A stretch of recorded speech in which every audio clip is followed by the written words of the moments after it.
Can communism be an effective political and economic way of life? Karl Marx thought so, and so did the people who created the Soviet Union, or as it was officially known, the Union of Soviet Republics, or USSR for short.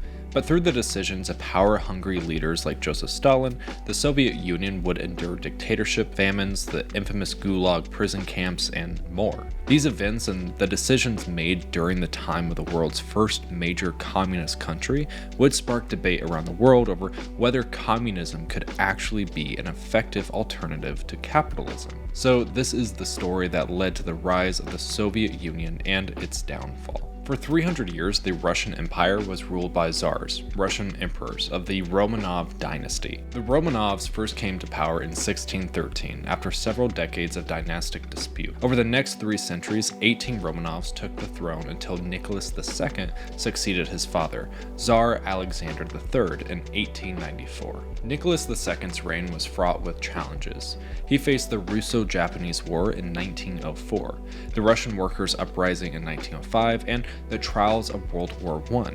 His poor management of these conflicts, coupled with a struggling economy, fueled growing tensions between the ruling class, the peasantry, and the educated intelligentsia over fundamental economic issues like the role of private property in society. Worker demonstrations against food shortages and an increasingly autocratic rule led Tsar Nicholas II to abdicate during the so-called February Revolution in 1917. But here's where it gets even wilder. With the Romanovs gone, Russia was in chaos. The country was ripe for revolution, but who would seize control?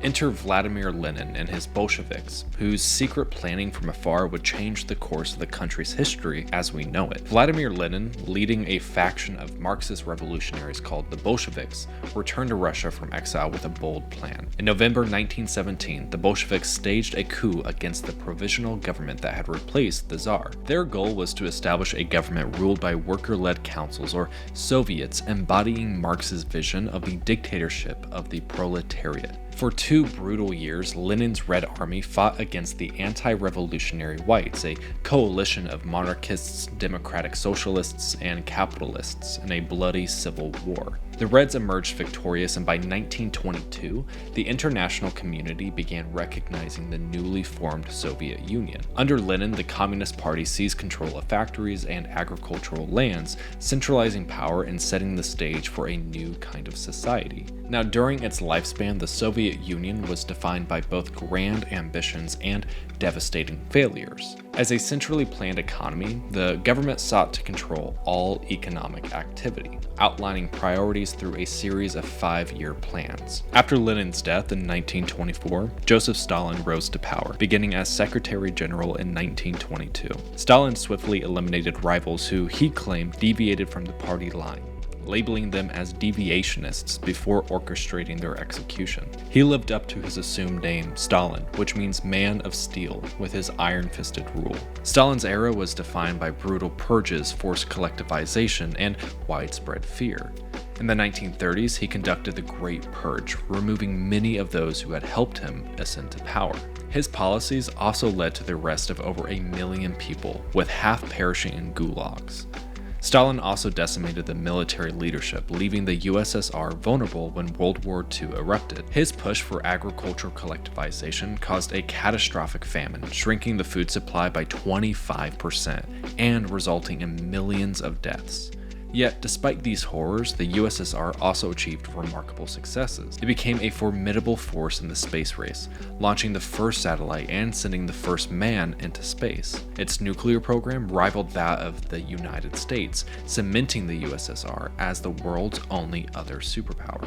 These scientific and technological achievements stood in stark contrast to the severe repression and economic hardship that characterized much of Soviet life. By the mid-1980s, food shortages and a faltering economy led new leader Mikhail Gorbachev to enact political and economic reforms known as glasnost, meaning openness, and perestroika, meaning restructuring. These policies aimed to liberalize the economy and political system, loosening the Communist Party's grip on power and allowing for more private enterprise and democratic processes. However, Gorbachev's reforms had unintended consequences. Instead of revitalizing the Soviet Union, they accelerated its decline. Anti-government protests spread across the republics, and the influence of communism waned globally, symbolized most dramatically by the fall of the Berlin Wall in 1989.